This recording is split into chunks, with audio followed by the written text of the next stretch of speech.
Tomorrow is the deadline for candidates to file their nomination papers, and today there was a shakeup in the race for governor.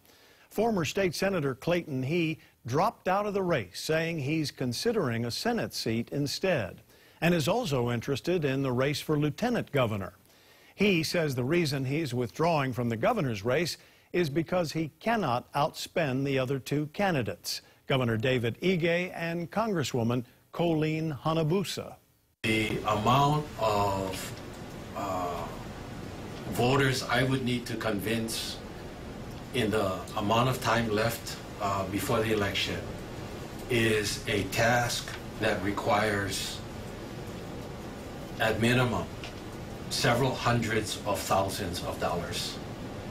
And the reality is that I do not have those resources.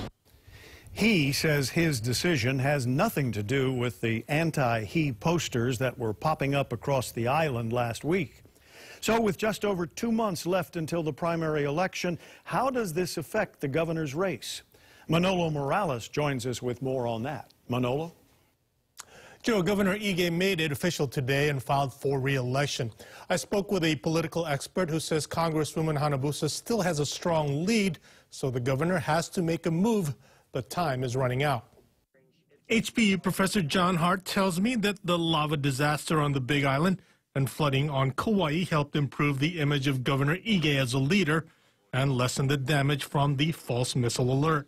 Typically, leaders do well in these times if they do the right things. And so, not surprisingly, he took a hit, his numbers went down. Now his numbers are going back up, not surprising. But with Clayton He dropping out, Hart says that puts Hanabusa with the advantage again because he would have taken votes away from her.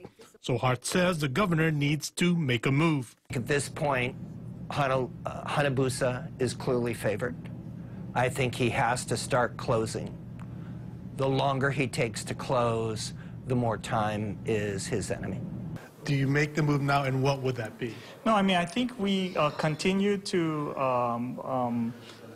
execute our strategy to win, and it really is building a grassroots network to engaging the community wherever they are, to talk about the things that we've been able to do on their behalf. Hart adds that both campaigns will be well funded. Governor Ige has raised more than $1 million. He spent nearly $162,000, leaving him nearly $900,000 in his campaign war chest. Congresswoman Hanabusa raised more than $730,000 and has spent $81,000, which leaves her with $650,000. That's as of the last reporting period, which ended in December. I think the thing to look at is not how much money they have, but how do they spend their money? Do they spend their money wisely? Congresswoman Hanabusa was not available for comment in response to Clayton He dropping out of the race. She released a statement saying, "We are thankful for the discussion generated by the issues he raised." Joe.